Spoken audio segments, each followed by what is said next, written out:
L'histoire que vous allez entendre maintenant est basée sur des faits réels. Les noms des personnages ont été modifiés pour préserver leur identité. Dans l'histoire d'aujourd'hui, il a découvert la trahison de sa fiancée et lui a fait un cadeau inoubliable pendant le mariage. Prenez un moment pour réfléchir à la leçon que cette histoire va vous offrir et, si vous êtes capable de comprendre, commentez ci-dessous afin que plus de personnes comprennent, et partagez-la avec ceux que vous aimez. Merci et bonne histoire.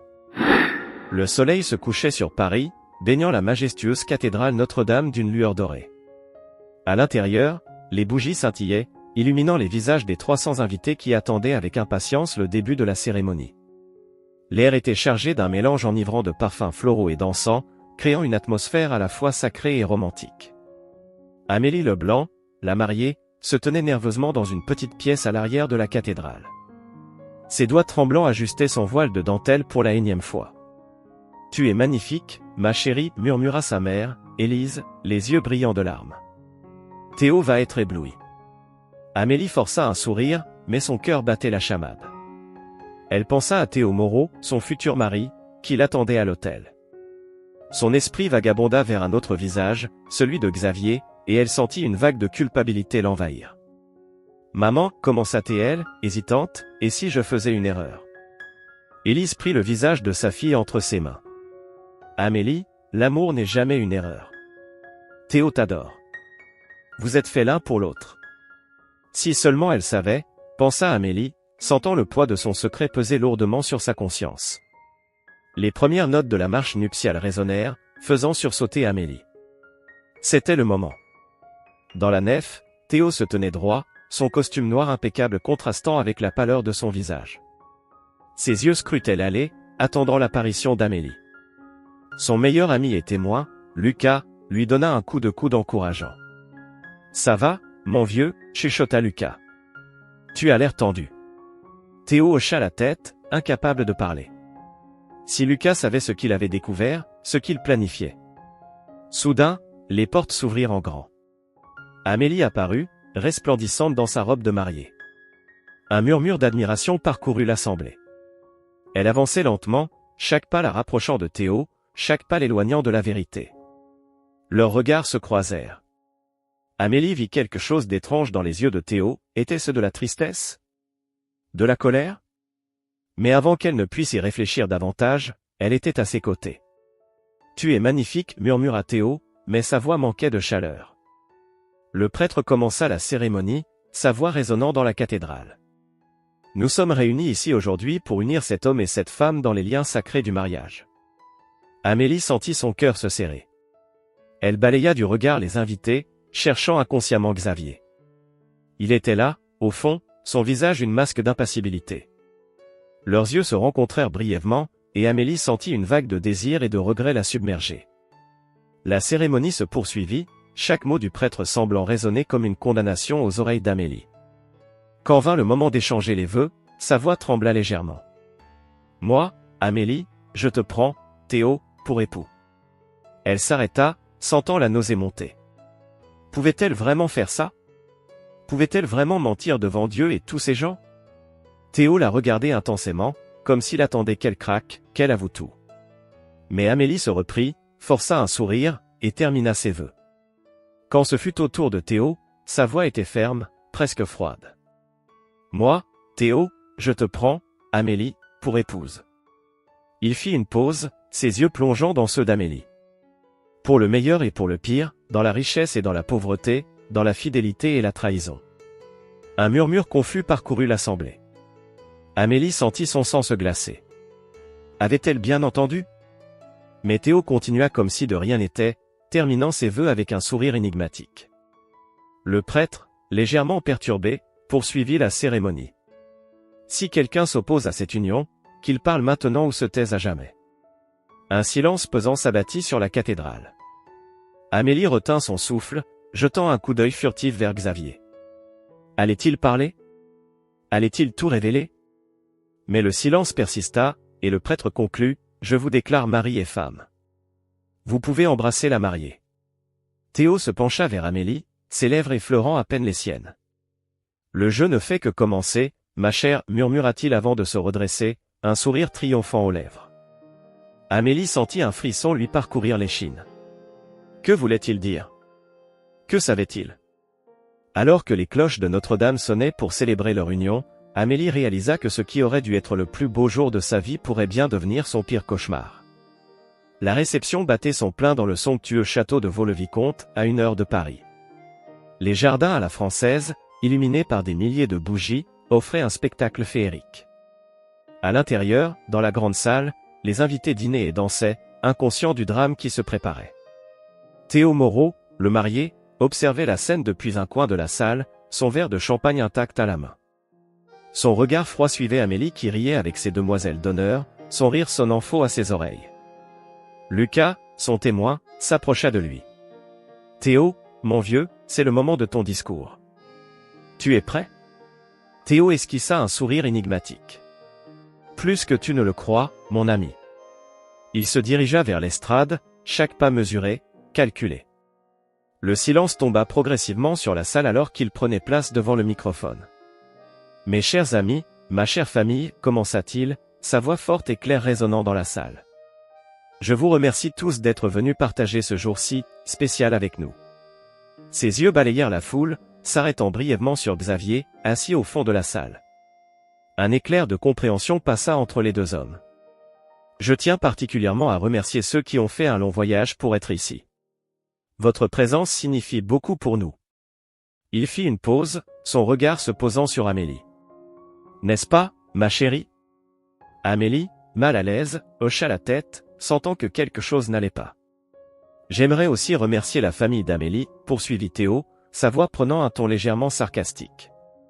Pour avoir élevé une femme si unique. » Des murmures confus commencèrent à parcourir l'assemblée. Ce n'était pas le discours habituel d'un jeune marié. Mais surtout, continua Théo, sa voix devenant plus grave, je voudrais vous remercier pour les cadeaux que vous nous avez offerts. La générosité dont vous avez fait preuve est touchante. Il fit un signe à Lucas, qui commença à distribuer des enveloppes à chaque invité. D'ailleurs, en parlant de cadeaux, Théo sourit, mais ses yeux restaient froids, j'ai moi aussi un petit quelque chose pour chacun d'entre vous. Amélie se raidit sur sa chaise. Que se passait-il? Ce n'était pas prévu. S'il vous plaît, annonça Théo, n'ouvrez pas vos enveloppes tout de suite. J'aimerais d'abord vous raconter une petite histoire. Le silence dans la salle était maintenant total, tous les yeux rivés sur Théo. Il était une fois, commença-t-il, sa voix prenant un ton presque narquois, un homme qui pensait avoir tout, une belle carrière, des amis fidèles, et surtout, l'amour de sa vie. Il était sur le point de l'épouser, de réaliser son rêve. Amélie sentit son cœur s'accélérer. Elle commençait à comprendre où Théo voulait en venir. Mais vous savez ce qu'on dit, poursuivit Théo, la curiosité est un vilain défaut. Cet homme, par hasard, a découvert quelque chose. Quelque chose qui a brisé son cœur en 1000 morceaux. Il fit une pause dramatique, ses yeux balayant la salle. Maintenant, mes chers invités, je vous invite à ouvrir vos enveloppes. Le bruit du papier déchiré emplit la salle, suivi de halètements de surprise et de chuchotements choqués.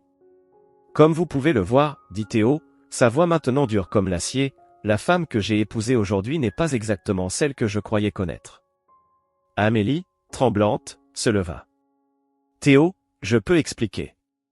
Expliquer quoi, Amélie, cracha Théo. Comment tu as pu me trahir? Comment tu as pu nous trahir? La salle était en ébullition. Les parents d'Amélie regardaient les photos avec horreur, son père fulminant de rage. Je ne sais pas quoi dire, balbutia Amélie, les larmes aux yeux. Alors ne dis rien, répliqua Théo. Il se tourna vers les invités. Je m'excuse pour ce spectacle, mais je pensais que vous méritiez de connaître la vérité. Ce mariage, cette farce de 35 000 €, n'était qu'un moyen pour moi de révéler la vraie nature de celle que je croyais aimer. Xavier se leva soudainement, attirant tous les regards. C'est de ma faute, dit-il d'une voix forte. J'ai séduit Amélie. Elle voulait tout arrêter, mais... Tais-toi, hurla le père d'Amélie, se précipitant vers Xavier, le poing levé. Le chaos s'empara de la salle. Des invités essayaient de retenir le père d'Amélie, d'autres quittaient précipitamment la réception, choqués par les révélations. Au milieu de ce tumulte, Théo resta impassible sur l'estrade. Le spectacle est terminé, dit-il calmement dans le microphone. Je vous souhaite une bonne soirée. Il descendit de l'estrade, passa devant une Amélie en larmes sans lui accorder un regard, et se dirigea vers la sortie. Alors qu'il atteignait les portes, il se retourna une dernière fois. La scène devant lui était surréaliste, Amélie effondrée sur sa chaise, Xavier aux prises avec le père furieux, les invités en état de choc. Au fait, lança-t-il, un sourire froid aux lèvres, considérez les photos comme mon cadeau de mariage. J'espère qu'elles vous plairont autant qu'à moi. Sur ces mots, il quitta la salle, laissant derrière lui le chaos qu'il avait orchestré, mettant fin de manière spectaculaire à ce qui aurait dû être le plus beau jour de sa vie. Le silence qui suivit le départ de Théo était assourdissant. La grande salle du château de Vaux-le-Vicomte, qui quelques instants plus tôt résonnait de rire et de musique, était maintenant plongée dans un chaos silencieux. Les invités, figés sur place, tenaient encore les enveloppes ouvertes, les yeux rivés sur les photos compromettantes. Amélie Leblanc, la mariée, était effondrée sur sa chaise, son magnifique voile de dentelle cachant son visage ruisselant de larmes. Sa mère, Élise, tentait de la réconforter, mais ses propres mains tremblaient de choc et de déception. Soudain, la voix tonitruante de Claude Leblanc, le père d'Amélie, brisa le silence. Qu'est-ce que c'est que cette mascarade? Il brandit la photo, son visage rouge de colère. Amélie? Explique-toi immédiatement. Amélie leva lentement la tête, ses yeux rougis parcourant la salle. Elle croisa le regard de Xavier, debout au fond, qui semblait à la fois coupable et déterminé. Je ne sais pas quoi dire, balbutia-t-elle. Ce n'était pas censé se passer comme ça. Pas censé se passer comme ça, s'exclama sa mère, incrédule.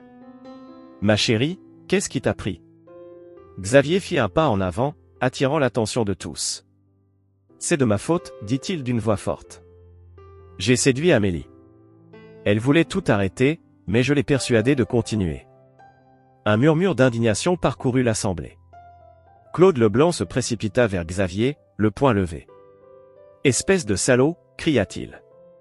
Plusieurs invités s'interposèrent, retenant le père furieux. La scène était surréaliste, des hommes en smoking et des femmes en robe de soirée se bousculaient, tentant de maintenir un semblant d'ordre. Stop! La voix d'Amélie résonna dans la salle, surprenant tout le monde par sa force. Elle se leva, tremblante mais déterminée. Arrêtez, s'il vous plaît.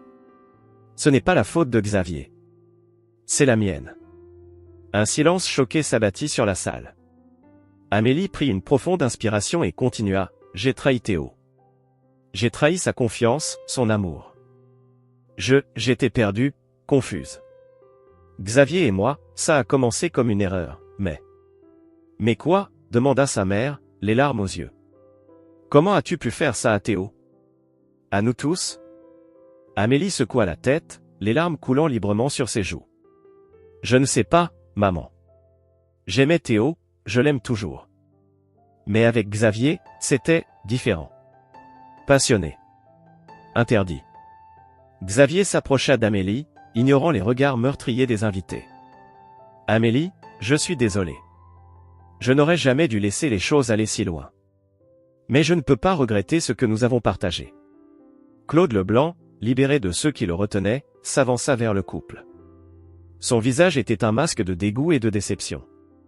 Tu as déshonoré notre famille, Amélie. Comment as-tu pu être si égoïste? Je sais, papa, murmura Amélie. Je suis désolé.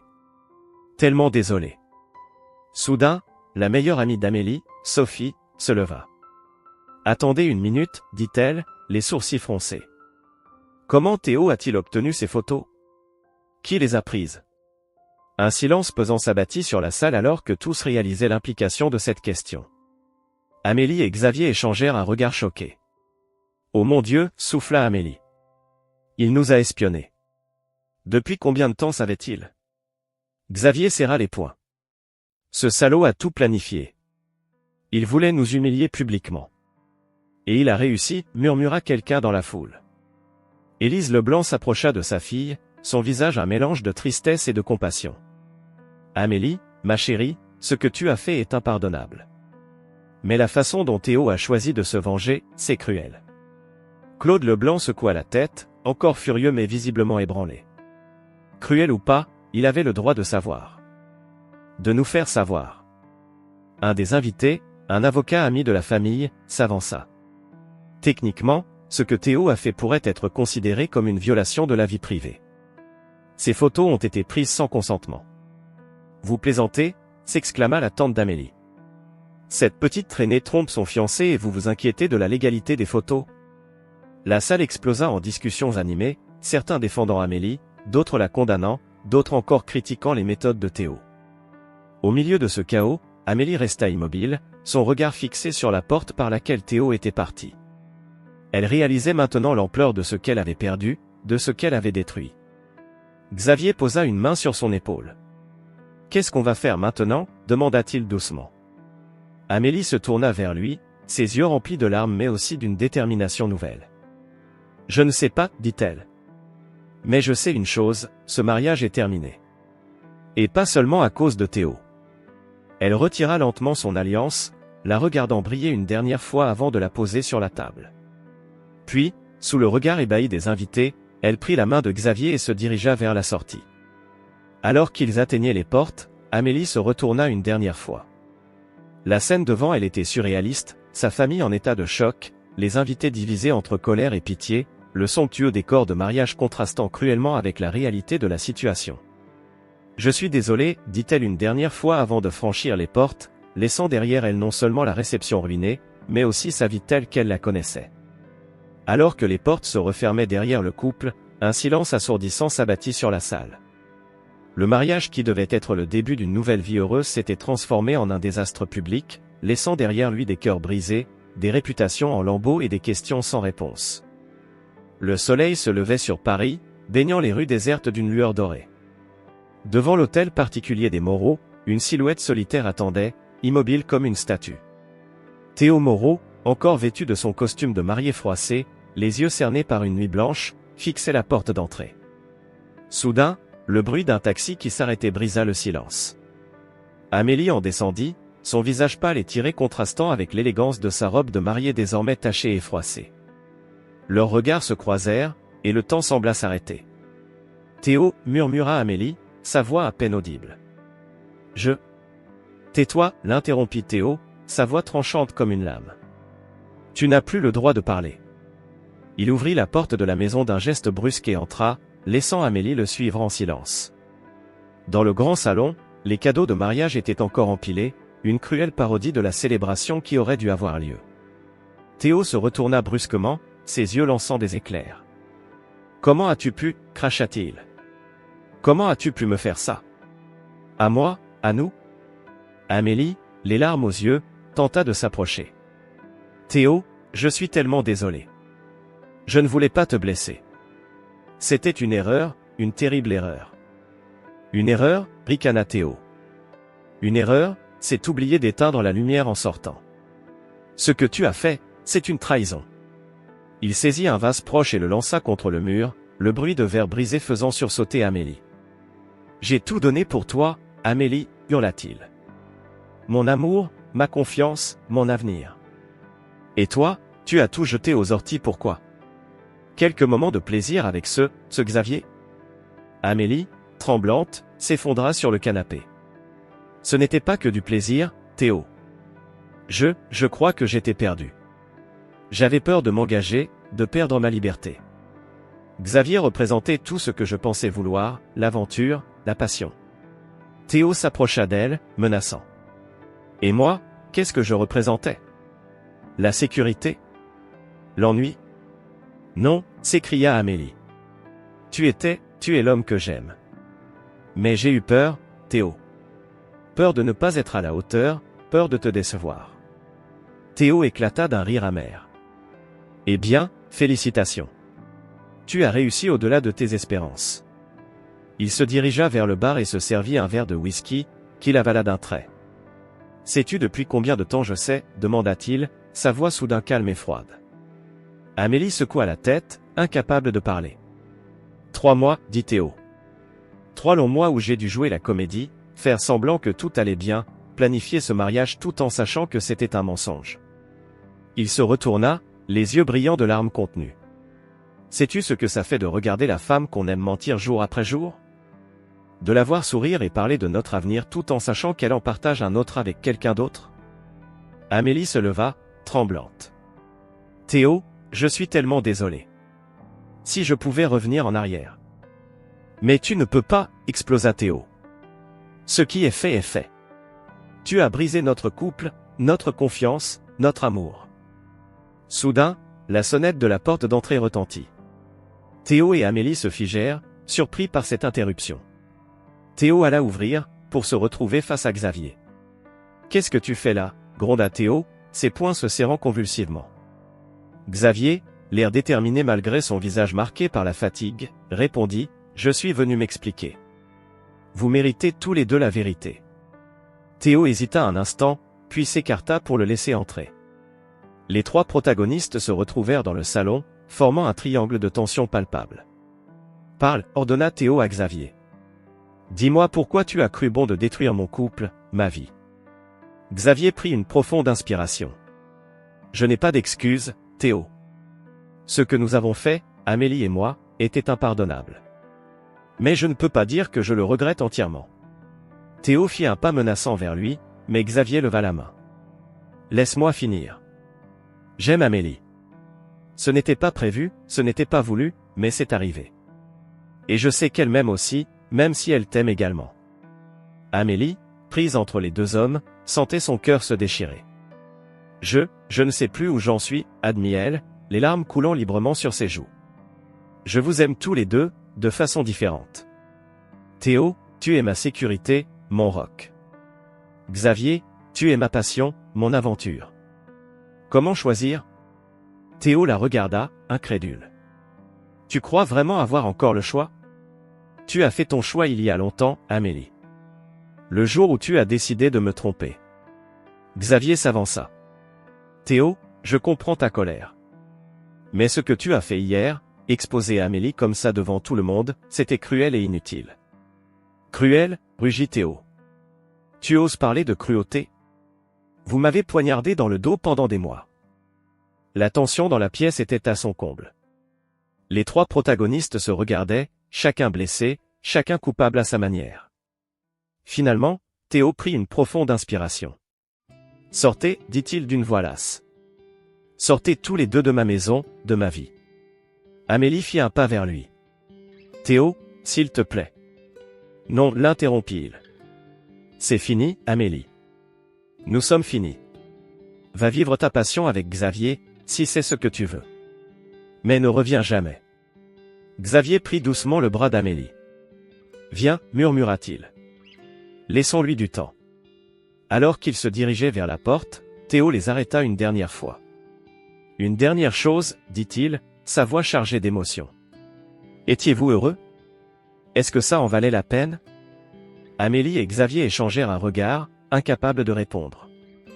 Puis, sans un mot de plus, ils sortirent, laissant Théo seul dans la maison qui aurait dû être le début de sa nouvelle vie. Dehors, le soleil brillait toujours, indifférent au drame qui venait de se jouer.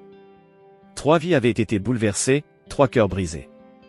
Et alors que la porte se refermait, chacun savait que rien ne serait plus jamais comme avant. 3 semaines s'étaient écoulées depuis le désastreux mariage. Paris, indifférente au drame personnel qui s'était joué, continuait sa vie trépidante. Dans un petit café du Marais, Amélie était assise seule, fixant sa tasse de café refroidi. Son visage, autrefois rayonnant, portait les marques de nuit sans sommeil et de larmes versées. La clochette de la porte tinta, et Xavier entra. Il repéra Amélie et s'approcha, hésitant. « Je peux m'asseoir » demanda-t-il doucement. Amélie hocha la tête sans lever les yeux. Xavier s'installa, commandant un expresso au passage. « Comment vas-tu » demanda-t-il, brisant le silence pesant. Amélie eut un rire amer. « Comment je vais ? J'ai perdu mon fiancé, ma famille me déteste, mes amis m'évitent. Je suis la paria de Paris. Comment crois-tu que je vais ? » Xavier soupira. « Je sais, c'est dur. Pour moi aussi, tu sais. J'ai perdu mon meilleur ami, mon travail. » « Ton travail » l'interrompit Amélie, surprise. « Oui » acquiesça Xavier. L'entreprise a jugé que le scandale était mauvais pour leur image. Ils m'ont gentiment suggéré de démissionner. Un nouveau silence s'installa, lourd de regrets et de non-dits. Amélie, reprit Xavier, il faut qu'on parle. De nous, de ce qui s'est passé, de ce qui va se passer maintenant. Amélie leva enfin les yeux, son regard plein de douleur et de confusion. Que veux-tu que je te dise, Xavier? Que je t'aime? Que je regrette? Les deux sont vrais, et ça me déchire. Xavier prit une profonde inspiration. Il y a quelque chose que je dois te dire. Quelque chose que j'aurais dû te dire il y a longtemps. L'intensité de son regard alarma Amélie. Qu'est-ce que c'est? Te souviens-tu de notre première rencontre? La vraie première rencontre, pas celle que nous avons prétendue devant Théo. Amélie fronça les sourcils, fouillant dans sa mémoire. C'était, à cette soirée d'entreprise, non? Il y a environ 1 an. Xavier secoua la tête. Non, Amélie. C'était bien avant. 3 ans avant, pour être précis. Le choc se peignit sur le visage d'Amélie. Quoi? Mais, comment? Xavier prit une profonde inspiration. J'étais à une conférence à Londres. Tu y étais aussi, représentant ton entreprise. Nous nous sommes rencontrés au bar de l'hôtel. Tu étais, magnifique, pétillante. Nous avons passé la soirée à discuter, à rire. Et puis? Et puis quoi? Demanda Amélie, la voix tremblante. Et puis nous avons passé la nuit ensemble, avoua Xavier. Une nuit passionnée, intense. Le lendemain matin, tu étais parti. J'ai essayé de te retrouver, mais tu avais déjà quitté l'hôtel. Amélie se leva brusquement, renversant sa chaise. Tu mens. Je m'en souviendrai. Xavier se leva à son tour, tentant de la calmer. Amélie, écoute-moi. Tu avais beaucoup bu ce soir-là. Quand je t'ai revu, 3 ans plus tard, j'ai compris que tu ne te souvenais pas de moi. J'ai voulu te le dire, mais... Mais quoi? Cria Amélie, attirant l'attention des autres clients. Tu as décidé de jouer avec moi? De me séduire à nouveau? Non, protesta Xavier. J'ai voulu te le dire, mais tu étais avec Théo. Tu semblais heureuse. Je ne voulais pas bouleverser ta vie. Amélie se rassit lourdement, le visage dans les mains. Alors pourquoi? Pourquoi avoir commencé cette liaison? Xavier s'agenouilla près d'elle. Parce que je n'ai jamais cessé de penser à toi depuis cette nuit-là. Quand j'ai eu une deuxième chance, je n'ai pas pu résister. Le silence s'installa, pesant, chargé d'émotions contradictoires. Pourquoi me dire ça maintenant? Demanda finalement Amélie, la voix brisée. Parce que tu mérites la vérité, répondit Xavier. Parce que si nous voulons avoir une chance, une vraie chance, il ne peut plus y avoir de secret entre nous. Amélie le regarda, les yeux pleins de larmes. Une chance? Tu crois vraiment qu'on a encore une chance après tout ça? Xavier prit ses mains dans les siennes. Je ne sais pas, Amélie. Mais je sais que je t'aime. Que je t'ai toujours aimé, depuis cette nuit à Londres. Et je suis prêt à tout pour essayer de construire quelque chose avec toi. Si tu le veux aussi. Amélie retira doucement ses mains. Je ne sais plus, Xavier. Tout ça, c'est trop. J'ai besoin de temps, de réfléchir. Elle se leva, rassemblant ses affaires. Je dois partir. Je te contacterai, quand je serai prête. Xavier la regarda s'éloigner, le cœur lourd. Alors qu'elle atteignait la porte, il l'appela une dernière fois. Amélie? Elle se retourna. Je suis désolé, dit-il simplement. Pour tout. Amélie hocha la tête, une larme coulant sur sa joue. Puis elle sortit, laissant Xavier seul avec ses regrets et ses espoirs brisés. Dehors, la pluie commençait à tomber, comme si le ciel lui-même pleurait sur cette histoire d'amour torturé. Amélie marchait sans but dans les rues de Paris, son esprit en ébullition. Cette révélation changeait tout, et en même temps ne changeait rien. Les erreurs avaient été commises, les cœurs brisés. Mais peut-être, quelque part au milieu de ce chaos, y avait-il encore une chance de rédemption, une possibilité de reconstruire sur les ruines de ce qui avait été détruit. Alors qu'elle errait dans la ville, Amélie réalisa qu'elle avait un long chemin à parcourir. Un chemin de pardon, envers Xavier, envers Théo, mais surtout envers elle-même. Et ce n'était que le début d'une nouvelle histoire, dont la fin restait encore à écrire. 6 mois s'étaient écoulés depuis la confession de Xavier. L'automne parisien avait cédé la place à un hiver rigoureux, les rues de la capitale scintillant sous un manteau de neige.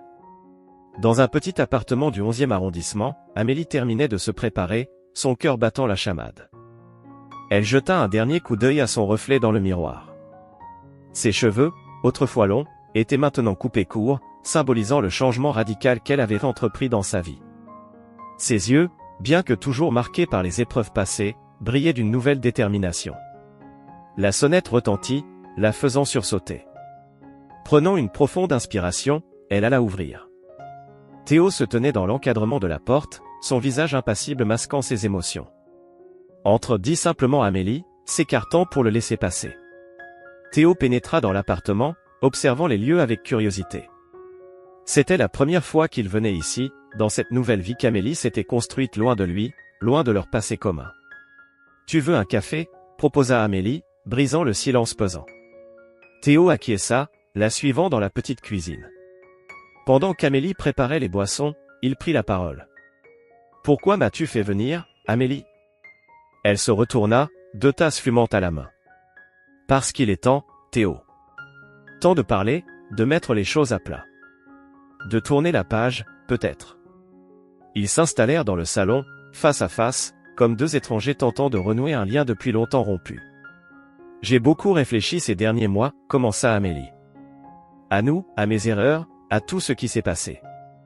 Je voulais te dire, je suis désolé. Profondément désolé pour tout le mal que je t'ai fait. » Théo resta silencieux un moment, son regard perdu dans sa tasse de café. « Tu sais, dit-il enfin, j'ai passé des mois à te haïr. À vous haïr, toi et Xavier. J'ai voulu vous détruire, comme vous m'aviez détruit. » Amélie tressaillit à ces mots, mais Théo continua.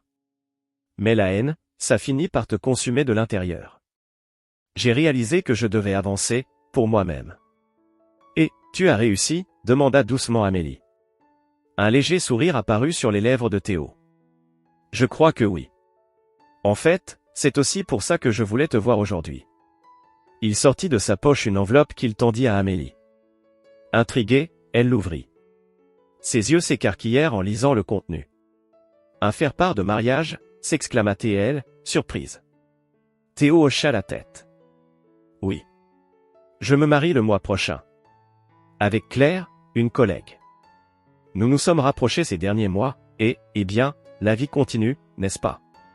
Amélie sentit une vague d'émotions contradictoires la submerger. Joie pour Théo, tristesse pour ce qu'ils avaient perdu, et peut-être une pointe de jalousie qu'elle n'osait s'avouer. « Je suis heureuse pour toi, Théo, dit-elle sincèrement. Tu mérites d'être heureux. » Théo la regarda intensément. « Et toi, Amélie? Es-tu heureuse ?»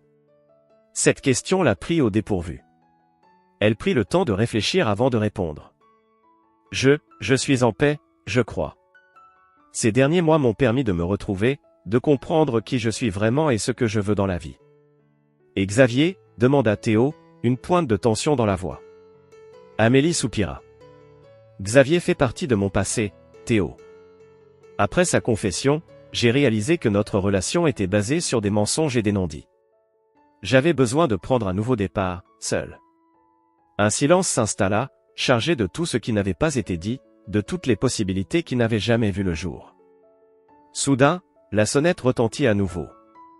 Amélie fronça les sourcils, ne s'attendant pas à une autre visite. « Excuse-moi, dit-elle à Théo, se levant pour aller ouvrir. Lorsqu'elle ouvrit la porte, elle se figea de surprise. Xavier se tenait là, l'air aussi surpris qu'elle. « Xavier ? Que fais-tu ici ?» demanda-t-elle, troublée. « J'avais besoin de te parler, balbutia-t-il. Puis, apercevant Théo dans le salon, il pâlit. « Oh, je vois que tu as de la visite. Je repasserai plus tard. » « Non, intervint Théo, se levant. Reste.